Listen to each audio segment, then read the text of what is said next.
Hello guys, good morning, જય માતાજી, જય શ્રી કૃષ્ણ. સવારના વાગી ગયા છે 4 અને ફાઇનલી હું જાગીને આવી ગઈ છું સીધી રસોડામાં.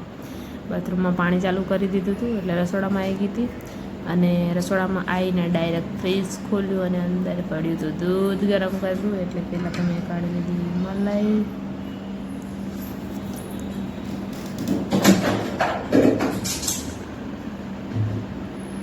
અહીંયા મલાઈ ને દૂધ ને દહીં ને બધું હવારમાં બધું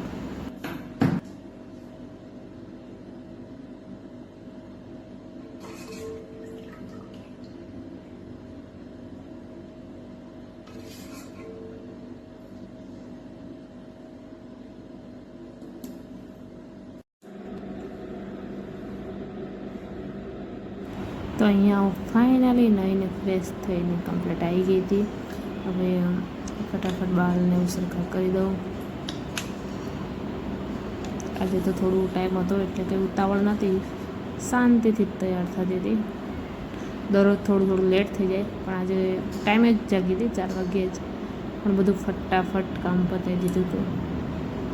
કેમ કે સવારનો ટાઈમ કઈ રીતે પૂરો થાય છે ને કંઈ ખબર જ નથી પડતી, એટલે જેમ બને તેમ થોડી ઉતાવળ કરવી પડે. આજે તો થઈ ગયું હતું ટાઈમે બધું.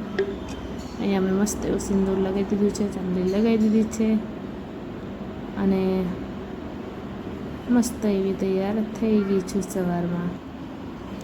અને ચા મૂકીને ગઈ હતી એટલે ચા બી મારી અહીંયા રેડી થઈ ગઈ હતી મસ્ત. ચા ગેસ પર મૂકી અને પછી હું તૈયાર થવા ગઈ હતી એટલે ચા બી રેડી થઈ ગઈ હતી એટલે મેં ચા પાડી દીધી અને થઈ ગઈ છે ચા. એટલે ચા પી લઈએ આપણે.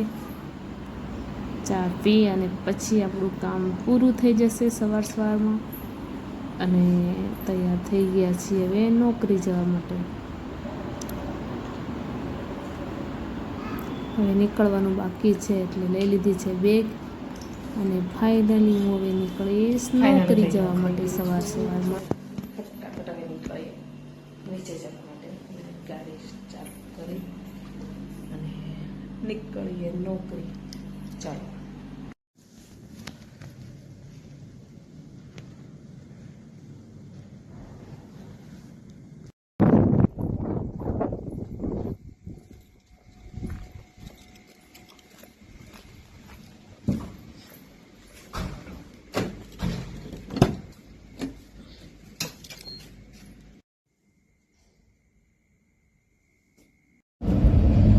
હેલો ગાઈઝ, તો આજે તો નોકરી પતાવીને આવી ગયા હતા ઘરે.